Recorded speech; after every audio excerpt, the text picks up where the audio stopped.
Welcome to Local Football Flavor, the strategies of football. We had a specific request to cover some games that are not in the national spotlight, and in this game, it is the Saints and Atlanta. And I gotta tell you, watching this game, we're gonna break it down into about 10 minutes or so, trying to be as unbiased as possible. But it's gonna be hard not to want to root for Atlanta based upon how I feel an offense should be run. These guys kept it on schedule most of the game, and it ultimately ends up being a legacy of defeat, which I guess Atlanta is accustomed to in a lot of ways. So we start the game off by showing they're doing things exactly right. This is a team that's going to be relying on play action and staying on the sticks, and they're doing it for really the first three quarters of this game. We'll get to the turning point when it all changes. But Mariota just getting great throwing lanes, absolutely beautiful throughout the whole first half. In the first half of this game, the New Orleans offensive line just could not handle the pass rush that was coming at them from the Falcons. This is just a straight up the middle attacking play, and Winston runs out of it. Fortunately, he didn't run out of on all of them. So we take a look-see here. We got just mayhem coming at him, and he's just off pace. He's sloppy the entire first half. Missed opportunities galore. I highlighted that play specifically, and to dive a little further is because this is the only time New Orleans actually stops the running game of the Saints really in the whole first half. And I think that it's something that needs to be said here. What they do is very, very obvious. Atlanta has been running mostly to the right the whole first half and been doing it very well. This is the second drive the third drive where they have just been seeing this, especially on first downs. So the play action game of Atlanta has been holding back the Saints from doing a run blitz, but eventually got to the point where enough was enough, and they just send them. And at the end of the day, it is the best highlight of the entire first half of the Saints defense, so I wanted to give it some love and just to show it here again. Just right in, boom, nowhere for the back to go. And, most people say he's just a wide receiver, but that's not really the case anymore. I'm going to show us a little bit later. So I want to highlight this play here because it is the Saints' best running play of the game, really. And it's a power running play, which will be a little bit different than their touchdown, which I'll show you in a little bit.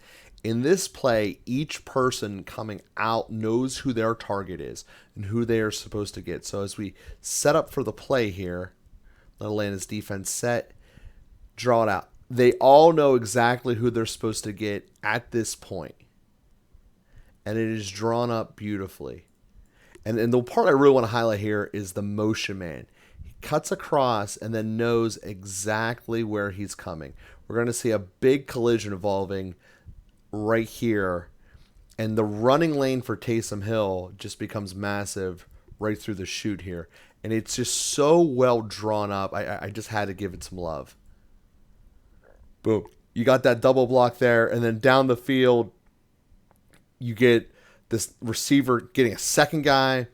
And while Taysom Hill is a great asset, he actually is ending up hurting Jameis Winston when it's all said and done. Here is the second time that this comes up. And the reason I say he's hurting Jameis Winston is because he doesn't really get Winston into a rhythm because Taysom Hill keeps coming in and running the offense essentially. This time it's going to be a zone blocking scheme where you're essentially going to see all of the blockers just kind of going to the right, and whoever gets in their way, they're going to take out. But the reason this play works so well is looking down the line of scrimmage, which thankfully it's right here on the hatch line. You can tell real easy. We only have 5 Atlanta players over here for 6 players, plus the back who ends up becoming a blocker here in the 7th. So you're down by 2 players before it even starts, and you effectively have a fullback in Taysom Hill running the ball right at you. It's a really easily drawn up touchdown, and it's because Atlanta just doesn't overcheat it. Perfectly blocked by the Saints, touchdown, boom, keep it moving. And that's the one of the best parts of the game. The Saints do respond here very well. And this is where they start getting, hey, let's do some creative stuff like zone blitzing, See here? Unblocked safety, Jameis Winston. Get ready for this. It's about to be the next 4 highlights. It gets ugly, and it gets ugly often for this New Orleans offensive line. Boom. Jameis is getting hit a lot. He's just chucking it. I want to spotlight this play with Cordarrelle Patterson. He's got a bun wrap that all he is a receiver and can't really run the ball that well. This is a zone right play where we're just getting blocking to the right, whole job of the offensive line, make a hole, cover your area. The absolute last thing you can have is penetration coming through. That's going to be a major problem. Elite running backs like Najee Harrison and Joe Mixon lose 2 yards or barely get a gain. This is what Cordarrelle Patterson does. It's absolutely beautiful. Through the penetration and up and out. Just absolutely gone and on with life. First down when it should have been a 2-yard loss. Atlanta's defense was also on fire. I love this play. It is pure confusion that the Saints just can't do anything with. He just runs out of there. Boom. 3rd down. Now let's punt. Again, let's look at another play. This is where Atlanta changes it up, and this is really a coverage sack when it's broken down. So I want to go through this once more, because until this point, essentially Atlanta had been running zone coverages behind them. The nickel blitz we saw before was a cover 3 nickel blitz. This is the first time in this game, really, that we see true cover 1 man robber. And Jameis just isn't able to recognize it, and it just baffles him. And then eventually you get the coverage sack, and boom, that's all she wrote. So we then move back to what Atlanta's doing. Atlanta is doing absolutely great things here. Again, the first half was there.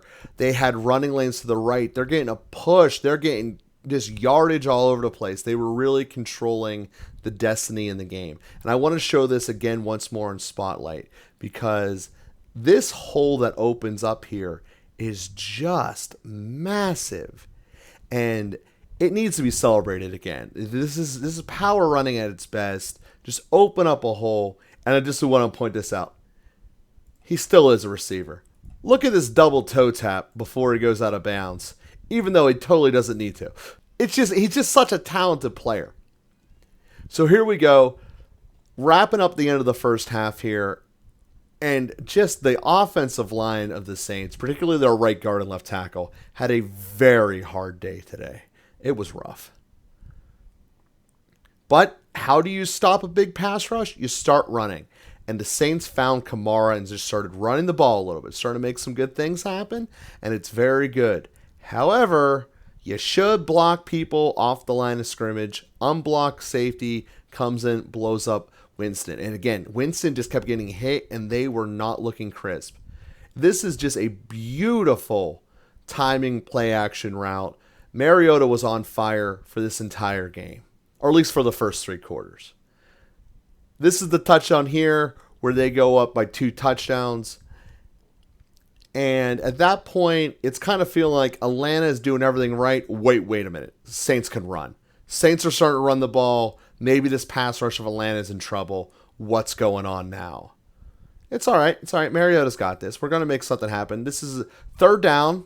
All right. Things will mess up. I'm going to run for the first down. I got the first down. That, ladies and gentlemen, was the turning point of the football game. That is midway through the 3rd quarter.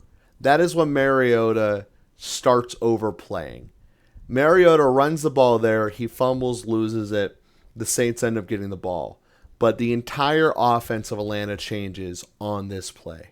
Mariota starts making way too much into his hands and starts essentially getting away from the offensive game plan, which had been essentially dominating the Saints. They had been on schedule. They had been getting first downs, 2nd and short, 3rd and short. It has been phenomenal. But he got a little off schedule. And here we go. Rolling out to the left. Finding people. He recovers. We're getting good strength. We're getting back in this game. All right, Mariota, we got good stuff going. We're going to finish this up. We're going to recover from that fumble. All right, 3rd and goal here. Running to the right.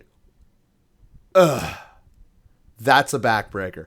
And this is the play from a different angle. I wanted to spot kite this here because as Mariota's running, The safety here comes down saying, I cannot let him run in for the touchdown. The receiver is already in front of the cover man. All Mariota has to do is throw a nice little lob. Instead, we get a little bit of panic. Again, it is his first game playing quarterback in forever. And he throws a bullet, and it's right through his receiver's hands. It's one of the times you don't need to be stronger than God. Just throw a little lob, put it up there. They get a field goal after that, and unfortunately, the pass rush stops for Atlanta. This is when the show becomes New Orleans time. Just Winston starts getting comfortable, and a comfortable Jameis Winston is a scary thing for the NFL. Time, boom. This is all this drive is. 4 plays. Just right down the field. This is the first time the entire game Winston is not worried about getting hit, and it's go time. He's down by 2 touchdowns midway through the fourth quarter, and he is throwing the ball deep. Here he premeditates on the touchdown, who he's going to. He's got one-on-one coverage, and just boom. It doesn't matter what you send, that's where the ball's going. We're down by 8. Let's get the ball back. Let's do some stuff. Perfect into a cover 2 hole. And that's how it's written up. You just attack the hole in the cover 2 right there on the sideline. Again, Winston just becomes a force in this fourth quarter. When the game was on the line, and more importantly, Atlanta pressure stopped getting to him. This is a play I'm going to re-show twice because normally its design is something I can't stand. In this play design, New Orleans is going to bring up 2 receivers, 1 on a fly, 1 on a wheel, all being in the same general area. And then to top it off, they then do a deep out. Well, the reason I don't like plays like this is because all the defenders, it's much easier for them to cover jumbled up receivers. But the way that New Orleans actually executes this with the little bit of stutter in the route is that there's a natural void that gets created. These 2 almost are running a pick play here, but 35 yards downfield. And had the underneath been covered, I have no doubt that Winston was putting this ball right here. But it's wide open. You take the 8 easy yards, especially when it's a first down and you're down by 8. That's exactly what it does. Boom, first down, everyone's happy. It is really well done. And again, it's me admitting that it's not a route that I like. It's not a concept I like, but it still can be effective. Go to the next play, at the very next play, and he's just on fire. I mean, you're not turning him off. Touchdown. All right, guys. It's Atlanta's chance to stand. Let's go for 2. Let's stop them here. We can win this game still. And that's exactly what Atlanta does. Boom, stop them. It's go time. Let's go Falcons. We have owned the clock since that point. We're basically win this game. We have used all of New Orleans' timeouts. It is 3rd and 1. We get this first down. We take a knee. Obviously, they are not letting Mariota get another easy sneak in here. There is nothing happening. This is getting shut down time. There's no way Atlanta's coming. We're coming with everything we got. And the Saints are going to stop him here. That's their mindset entering this play. And let's see what Mariota does. He fumbles the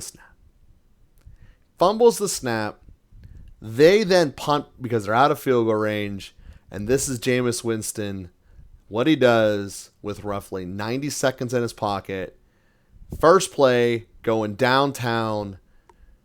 He's basically in field goal range right now. They just got the ball on the 40, and this is a problem because Jameis Winston has not felt pressure in his last 3 drives, and Jameis Winston isn't exactly a guy that remembers pressure if he can. It's a great trait of his, not to mention the deep ball and the accuracy.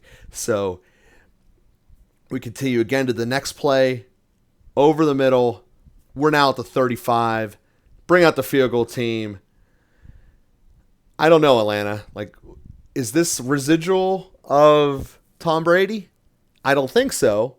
But at the end of the day, you controlled the entire game. The Atlanta running game controlled this game until Mariota fumbled on the 9 in the end of the third quarter. Their pass rush just evaporated. Give credit to New Orleans for picking it up, but most of the game, they were physically dominating New Orleans left tackle and right guard. And at the end of the day, give credit to New Orleans. Once they started protecting Winston, it opened up. And Atlanta, you just got to stick with the game plan. There's a lot of promise with this team. The watching this game and going through it on play-by-play, Atlanta did a lot of great things. And it's definitely something to have pride in and think that there's reason for optimism moving into the future, despite the last-second heroics of Jameis Winston ending this game.